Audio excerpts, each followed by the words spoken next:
This is Chick2Chick Uncut, raw and unfiltered. Nobody really gets married to get divorced, but it happens. And in this country, it happens a lot. 50% of the marriages end in divorce. That's a lot of broken families and a lot of children dealing with heartache and heartbreak. They're often caught in the middle of their parents having ugly fights, animosity. It really takes a toll on the kids, but I am here to tell you that it really doesn't have to be that way. Over the years, I've been very open and honest and transparent about my situation. When my son was only 2 years old, my ex and I decided to split up. And I'm not going to lie to you. The first few years were really bad. It was ugly. There was a lot of animosity. And we got to the point where we decided, you know what, this was not good. This was not good for me. It was not good for him. And most importantly, it was not good for our son. We saw that it was taking a toll on him. And so we decided that we were going to divorce with dignity. We didn't need to be married, but we were still going to be friends, and we were going to parent our child together. And we were going to raise him. It might not have been a traditional family, but it was our family. And we were going to raise him with love so that he could thrive and be a healthy adult. And you might be asking yourself, how did you get to this point? Well, it really just boils down to one thing. You have to love your kids more than you hate your ex.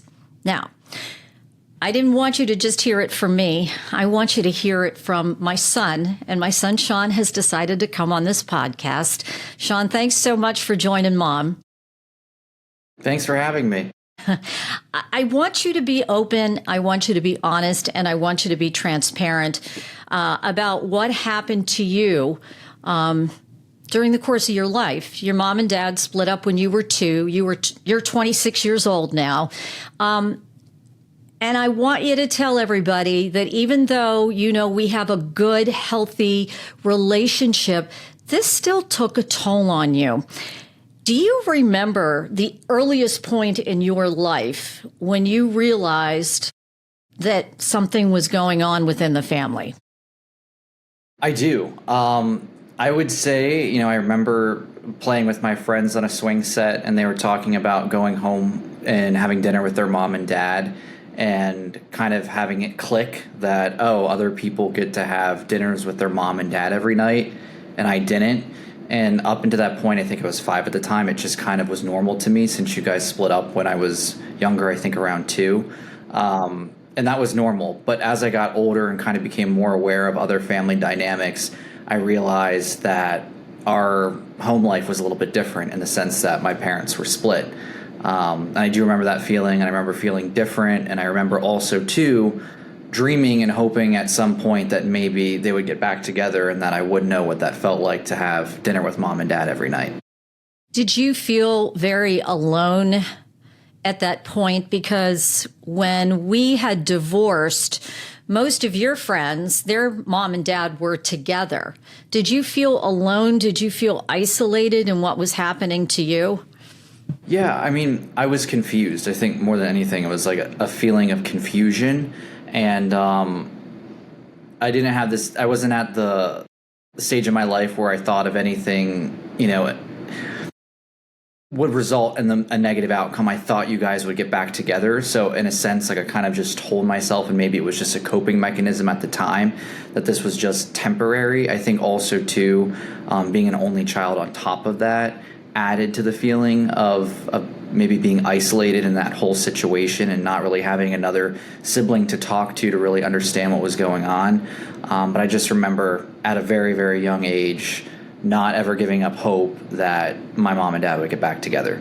As I mentioned at the beginning of this podcast, your dad and I were not getting along in the beginning. There was fighting. There was animosity. How did that affect you?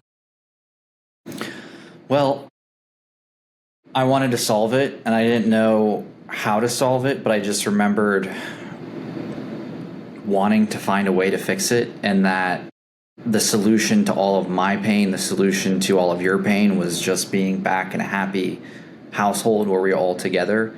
Obviously, that wasn't reality and that's not what transpired, but I was laser focused on that. And I always too, I talk about with you often, like I watched The Parent Trap when I was younger. And so it gave me this idea that there was going to be a happy ending no matter what. And maybe as a kid, I could be involved in facilitating, reuniting the family. So did you blame yourself ever for this divorce? Because I hope you know that this was not your fault and you had absolutely nothing to do with it. But when you say you tried to solve the problems, did you feel in some way that you were to blame for the problems? I don't know if I felt like I was to blame for the problems. Again, like a lot of it was just confusion for me because my earliest memories weren't you two together. But I do, remember a lot of times feeling like I was in the middle, and sometimes the result of fights and the result of you guys not getting along, whether that be, I wanted to stay at my dad's longer or stay with you longer, and you guys were kind of adhering to your custody agreement, which I didn't really understand why there was such strict guardrails around, because in my head I just want to spend more time with a particular parent, but it was like I was being passed back and forth like a ping pong. Christmases being switched at a gas station, we're meeting at Sheetz in Bedford, and one parent was late or, the other parent didn't show up on time, there would be tension. And so I always kind of felt like I was in the middle of that tension, but also too, I knew I didn't have a lot of control. I wasn't driving. I wasn't, in control of my schedule. It was just kind of the one that seemed a lot of the time to be at the center of tensions between the two of you. Yeah. And, I'm sorry for that. I'm really, really sorry. And it hurts my heart to just hear you talking about it now, even though that was a long time ago. There was a lot of pain there. I was going through pain. Your dad was dealing with his own pain. And I know that took a toll on you. And so, and I've apologized to you before. You brought something up about custody, and a lot of kids are in this situation of going back and forth and back and forth. What does that feel like when you're in that situation? And try to explain to maybe some adults out there who don't know how this affects the child. It caused a lot of anxiety. I felt like a lot of my life was just a timesheet. It was kind of like clocking into work in a sense. Like, okay, like time's up with mom, time's up with dad. Okay, like, did you enjoy opening up your presents for Christmas? It's time to go over to the other family. I think that caused a lot of anxiety, and I think that even like kind of pre-wired me going into my adult years to just like be a little bit more on edge, because as a kid I could never just, relax and like be fully present to what I was doing, whether I was at either house, because I knew time was going to be up soon, and like I had to, adhere to that custody agreement, which was very strict. And I know also too, there's good for kids to have boundaries, and I understand the effects of that. But going back, I think as I got older, it would have been nice to be able to have a little bit more leniency to just kind of like unplug and not have to be looking at the clock to switch hands and switch spending time with one parent or the other.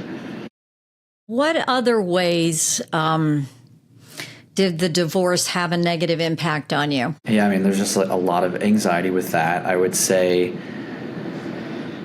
when you guys would butt heads, it was stressful being in the middle of it. I know a lot of the times I just wanted to be the mediator, and not being an adult and not having a developed brain, not fully understanding why there was tension and just kind of wanting to fix it, but sometimes it would just make it worse.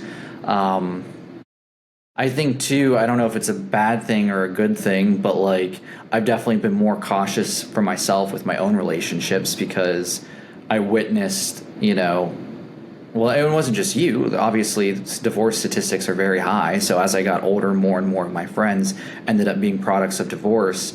But as a kid from that, it definitely makes you not want to jump into a relationship or a marriage quickly, as, I learned from you kind of collateral damage and why divorce is not always the most ideal situation. Nobody gets married, son, to get divorced. That is not a goal when you get married. But I want to switch gears now because I know you dealt with a lot of pain and a lot of heartache. And there were a few years there where, as I said, things were ugly. But then the tables turned, right? The tables definitely turned. And we were getting along, and we decided that we were going to be friends, and we decided that we were going to co-parent. And now we spend holidays together. We do things together. Let's talk about the positive impact that has had on you to see that your parents were good friends now. Yeah, and in that, I don't even think, I would say even in the midst, and I give you guys credit for, I know even in your deepest battles at an earlier age, you guys would make a priority to go to church on Sundays for me. And I think I always realized that. And I mean, especially as an adult now, I know the benefit of that, because that alleviated a lot of the tension and alleviated the isolation. There were moments of just like, even if it was just for an hour, to like be with my mom and dad and just check out and immerse myself in that feeling, which I'm grateful for, that you guys put your differences aside for me. And I wish other parents would do it. And it blows my mind when I hear stories from other kids where they are very well aware that their parents hate each other, and they are very well aware that they are having to play a favorite game where, they don't want to tell mom that they're getting too well along with dad, because mom's going to get upset because mom shared with her kid that dad's not a good person, and dad's done this, and dad's done this to her. So you're betraying mom by getting close with dad. And, as I've gotten older, you've shared more things about, your marriage and some things that weren't working out. But I think also where you've been honest with me and I've asked questions, you've never demonized my father. And my dad's never done the same for you. And I think that's so important, because more than anything, you should just want your kid, even if you hate your other spouse, to have a healthy relationship with each parent, because that relationship leads into adulthood and impacts who they are as they grow. Well, you brought up an interesting point, and I actually forgot about that. But even at those darkest moments, we still came together on Sundays and took you to church. And I thank you for reminding me of that, because I forgot about that. And I think my message to you was always consistent. And I think your dad told you the same thing, that your dad's a good person and I'm a good person. We just didn't work well together as a married couple, and we're better off as friends. And I thank you for bringing that up as well, because that's a terrible situation to put your kids in, to try to pick favorites. How do you feel, now, like, well, and it's been going on for a long time now, that we spend holidays together. We spend Thanksgiving together. We spend Christmas together. We do things together. Do you feel at all, does that give you a sense of family, that we are able to come together and do that, and we genuinely enjoy each other? Absolutely. And I think, honestly, you guys get along way better than if you were together in a marriage. And I think that space and being able to witness a healthy interaction is very beneficial for me. And it's not perfect. No one's life is perfect. But again, you guys have made the effort to create an environment for me where it feels as normal as possible. And in a sense, our family's grown, where my dad's gotten remarried and has had another child, and witnessing everyone embracing each other and, prioritizing peace is the way to do it. That is a big priority. And that was the next thing that you kind of just brought up on your own. All these years, your mom decided to stay single, and that's my decision. And your dad did remarry. So let's talk about when the new person comes into mom or dad's life. And you did struggle with that a little bit, didn't you? Let's be honest. What was going through your mind when your dad started dating this person who is now his wife? I think I was 5 at the time. Yep. So it was still hard for me to just understand what was going on and make sense of everything. And it was at that age where I'm starting to witness other households, other kids and how they're living, and I'm watching movies, and like I said, I watched The Parent Trap, and I feel like not only The Parent Trap, but a lot of movies always portrayed the step parent as the evil one, and that was the person that was the roadblock to your parents getting back together and kind of having that happy ending. So while those movies were entertaining and that idea is idyllic, it's not healthy for a kid because, I was doing everything. It put bad things in your head, didn't it? I was doing everything I could do to get rid of her, and it didn't work, which God bless her. But my mindset, it was just very black and white for me. Get rid of my dad's new girlfriend, new fiance, new wife, whoever she was at that time, in order for my parents to get back together. And the truth was, and you would agree with this, whether she was there or not, you guys weren't getting back together. Correct. And I'm sure you explained that to me, but I think it's important to come to a loving place with your kid, especially if you're a divorced parent and you want to redate and you want to introduce new people into the child's life, to explain that in an adult way, and also be there to answer questions, and just do it so in an empathetic way, knowing that the kid, is only coming from a place, even if they're treating the new person terribly wrong, just that they want mom and dad to get back together. Well, that's a lot for a 5-year-old to process. This 5-year-old is trying to go, okay, my mom and dad are split up. Our family is broken. I don't have a normal family. Now, who is this other person coming in here?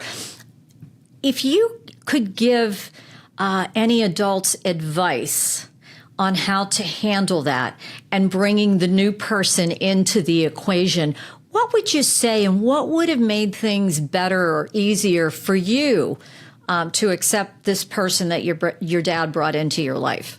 I think to start, if you're going to introduce your child to someone, make sure that there's someone that you have a stable relationship with.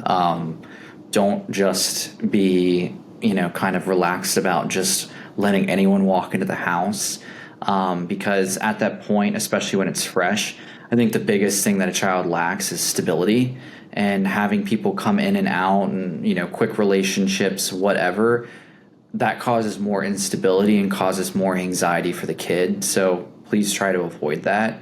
And then when it comes down to bringing someone into the home that, you see that could be a part of a long-term relationship, make sure you have a conversation with the kid, and also, reiterate that your child is your number one priority, and that, that it's important for them to like their new person as well.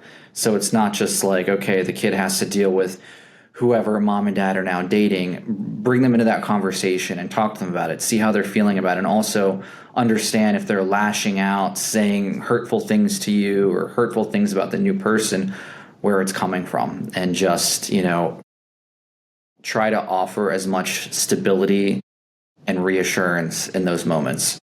Well, I don't like that whole revolving door situation. You know that. Yeah, I don't think it ever opened, actually. I don't like that revolving door, and I was very, very protective of you. I did not expose you to anyone. And I was very careful. I shouldn't say I didn't expose you to anyone, but I was very careful as to who I exposed you to. I was mindful of what you were going through, and I was very mindful of what impact that would have on you. Was that a good thing that I did, or was I, as you said? To an extent, yeah. I mean, I think you were a little bit overboard about it. I think to an extent, I felt prioritized, but it reached a point too where, you have to prioritize your happiness as well. And, 5 is one point, but 10, 12, 15, as you're getting older, as a child, you mature and you have more conversations and you should be able to understand things better. And I think witnessing your parents in a healthy and happy relationship is a good thing. I remember being at the point of being 10, 12, or 11 and wanting you to be happy just like my dad was happy. And, I actually think that's a good thing. And again, that's just another result of, even though you're married, for a kid to witness an unhealthy relationship might result in them having unhealthy relationships when they become an adult. So I don't think it's a bad thing at a certain point to bring someone else into the picture. Well, I'm an Italian mama, right? Yeah. Sorry.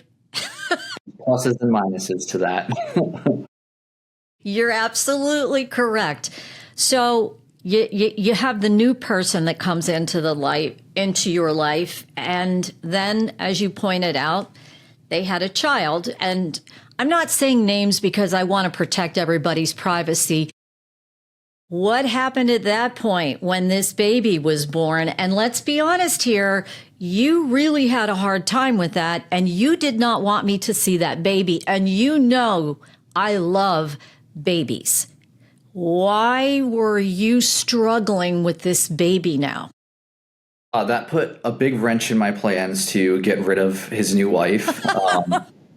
Because that just was like a sense of like permanence now. Like, okay, well, now there's like an anchor here in this relationship, and their relationship is pretty much as significant as the relationship my mom and dad once had.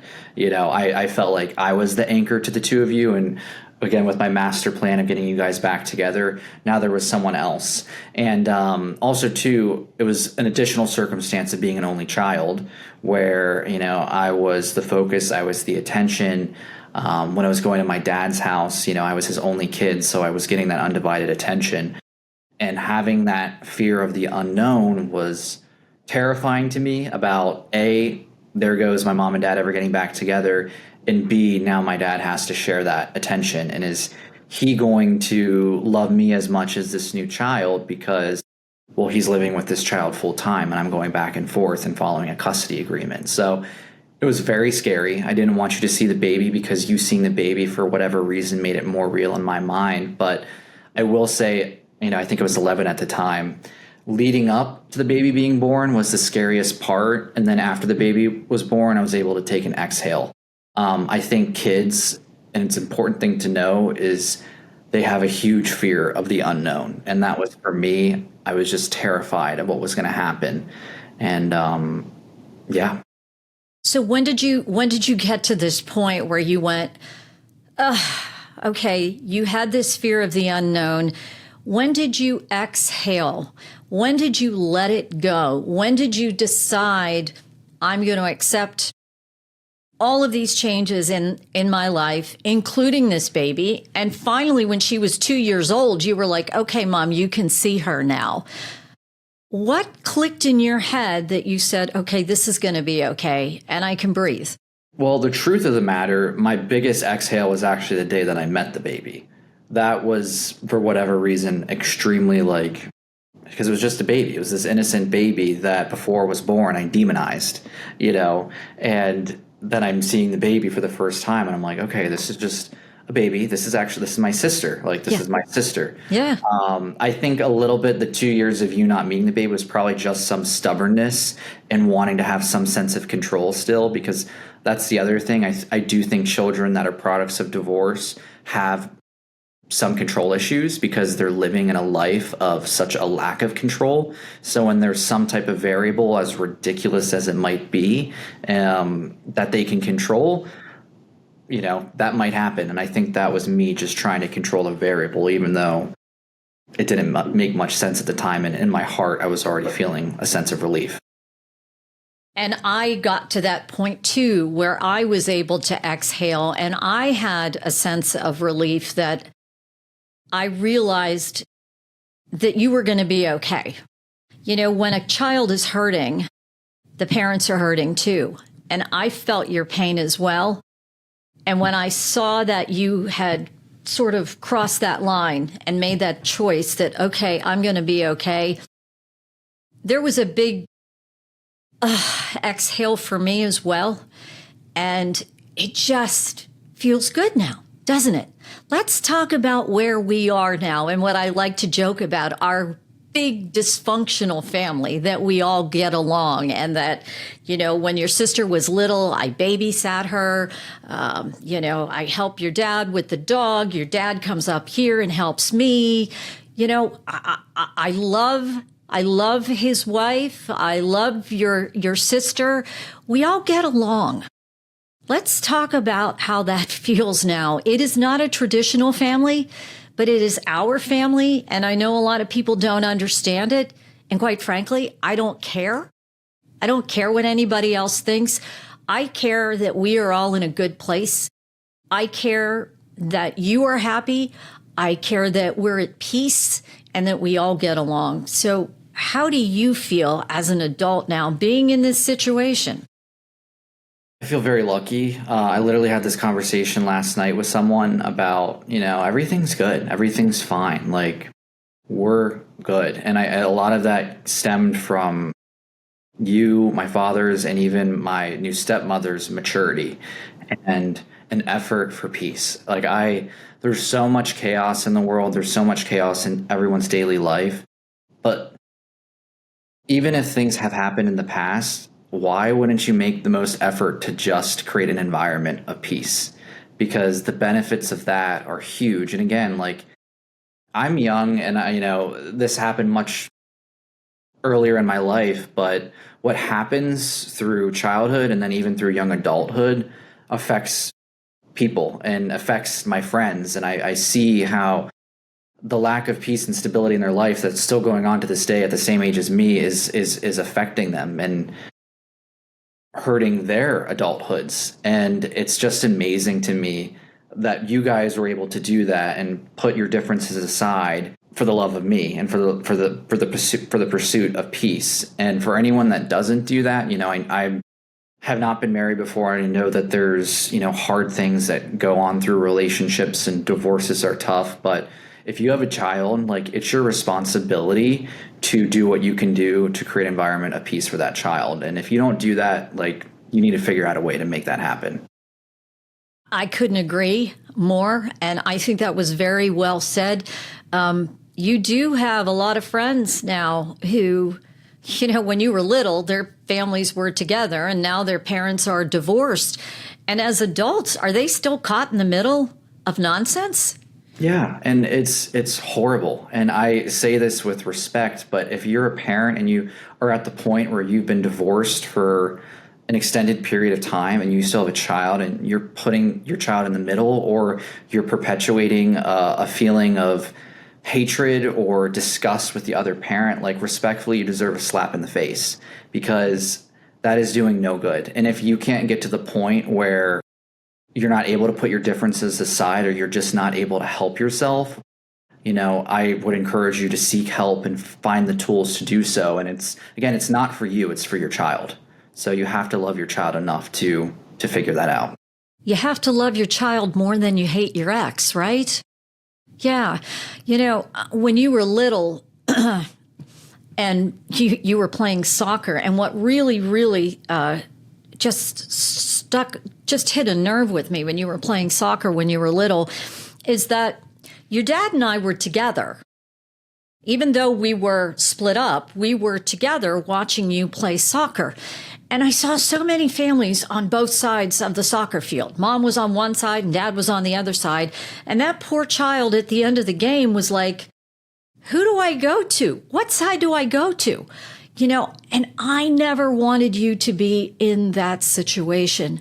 I knew in my heart that that was wrong. And I knew in my heart that that was going to hurt you. So I never wanted you to experience that.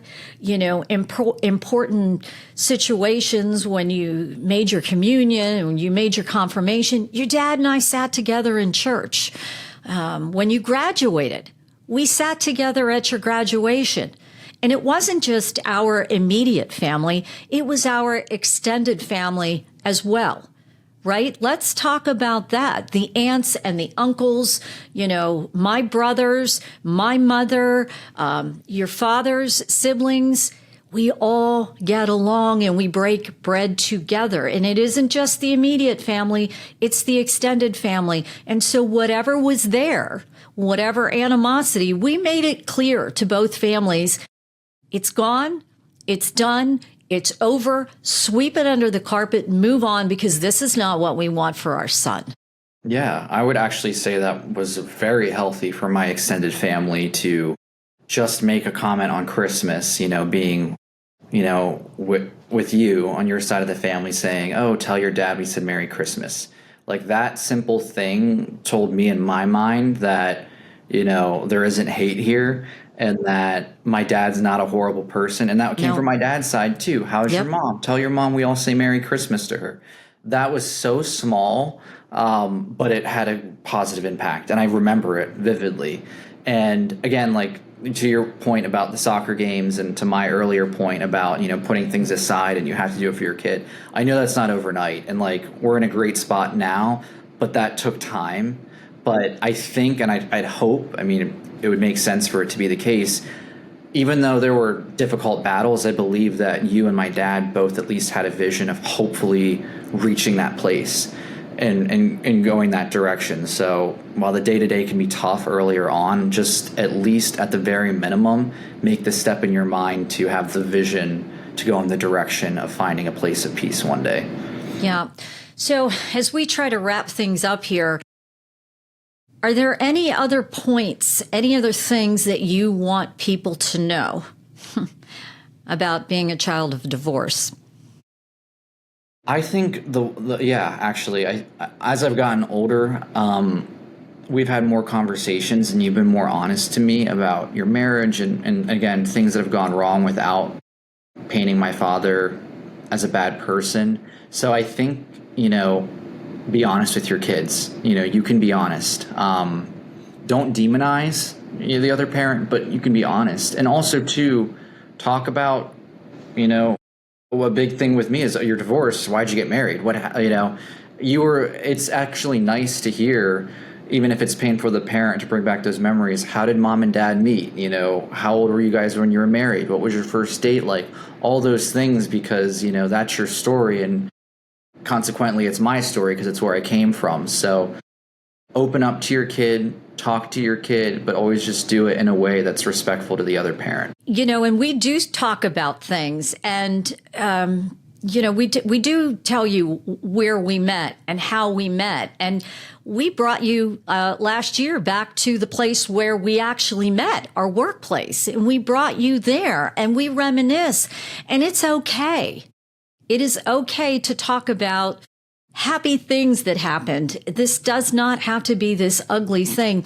And I really, really want to just voice so much praise, too, for your dad's wife.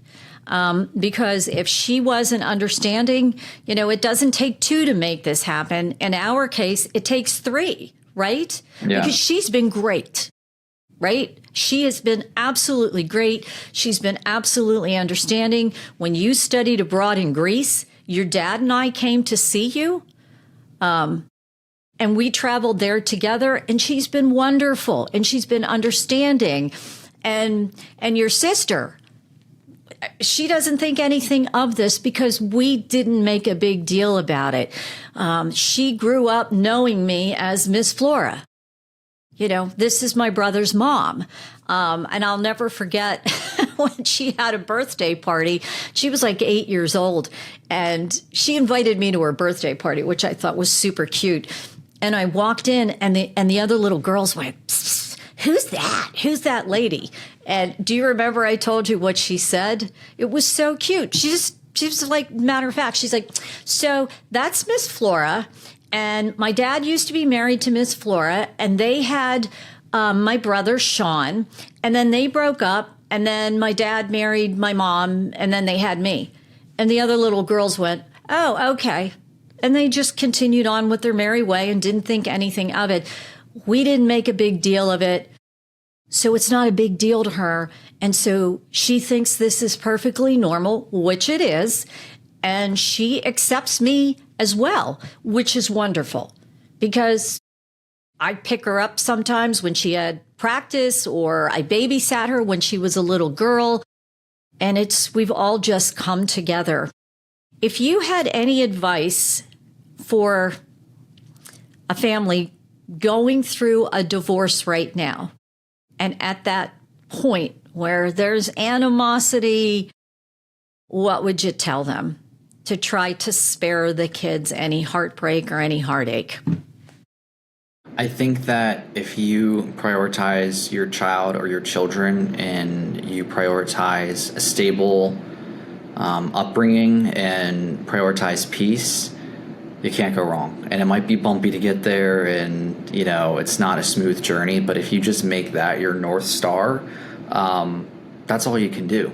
That's it. You can't go wrong. And to your earlier point about my stepmother, with you and my dad getting along, it's not a case where it just takes two to tango, it takes three to tango. Yes, it does. And I give her a lot of credit as well, because she's had to be mature about the whole situation, and she's had to prioritize me as well, which is not an easy situation to be in at all. So if you're on the other side of that and you're entering a family where your new partner is just divorced their spouse and have a child, just make sure you're ready for that, because that's a package deal. And if you're signing up for that, I would just ask you to enter that with an open heart, a level of maturity, and again, while you're prioritizing the relationship, also prioritize the peace and the well-being of the child.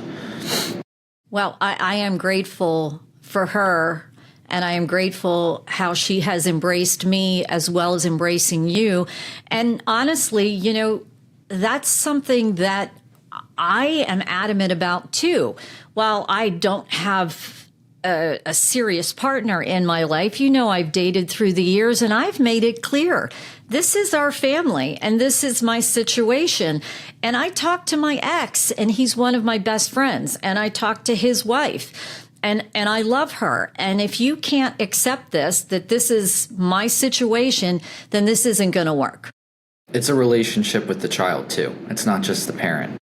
Absolutely. Absolutely. But it's all part of, as you said, it is a package deal, and they have to understand that this may not seem like a typical family, but it's our family, and it works for us. And we've all made each other a priority. We are all there for each other. We are all there to help each other. And we love you so much that love is stronger than anything. And I think that we should end this podcast on that note. I love you so much. I love you for coming on the podcast. I love you for sharing things. And I'm going to let you have the final word here. Yeah, I love you too. And I think that, again, the situation that we're in today and how we've gotten to this place has been centered around love. So just lead with that, and you can't go wrong. Got to lead with love. All right, Boo. Love you so much. Thank you for coming on the podcast. And thank all of you for listening and tuning in. Our intent today was to be open and honest and transparent. And really, our intent is, if we can just help one family going through this situation, and if we can spare one child heartache, then I think both of us feel great about sharing our story and about doing this podcast. So thanks again for tuning in and listening. Lead with love. Love your kids more than you hate your ex. Have a great day, and we'll be back soon with a new podcast episode.